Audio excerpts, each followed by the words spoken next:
Friends, myself Monika Bhalla. बच्चों, मैं आज आपको पाठ 13 भक्ति पदावली पढ़ा रही हूँ। बच्चों, हिंदी के काव्य साहित्य के इतिहास में सन 1343 से 1643 ईस्वी तक के समय को भक्ति काल के नाम से जाना जाता है। भक्ति काल में रचे गए श्रेष्ठ काव्य के कारण ही इसे हिंदी साहित्य का स्वर्ण युग भी कहा गया है।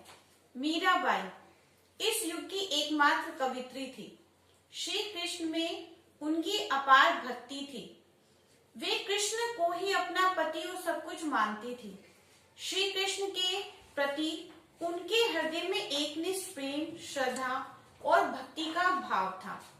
उनका यह प्रेम और भक्ति उनके पदों में अभिव्यक्त हुई है। वे इन पदों को पूरे भक्ति भाव के साथ गाती और नाचती थी। आइए मीरा के भक्ति भाव से ओतप्रोत ये दो पद हम पढ़ते हैं। बसो मेरे नैनन में नंदलाल, मोर मुकुट मकराकृत कुंडल, अरुण तिलक दिए भाल। मोहनी मूर्ति सांवरी सूरती, नैना बने विशाल। अधर सुदारस मुरली राजत, उर्वे जंती माल। क्षुद्र घंटिका कटितट शोभित, नुपुर सबद रसाल। मीरा प्रभु संतन सुखदाई, भगत बचल गोपाल।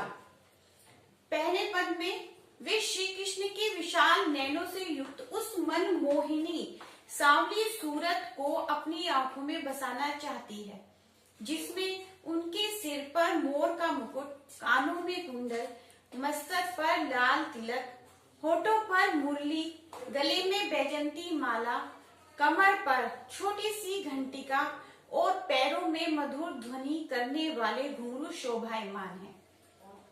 दूसरा पद देखते हैं।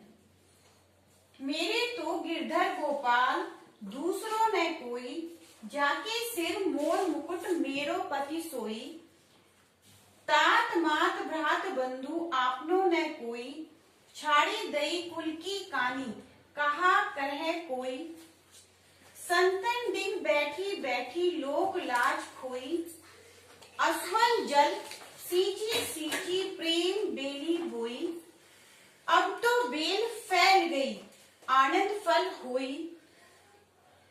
भक्ति देखी राजी भई, जगत देखी रोई। दासी मीरा लाल गिरधर तारो अब मोई।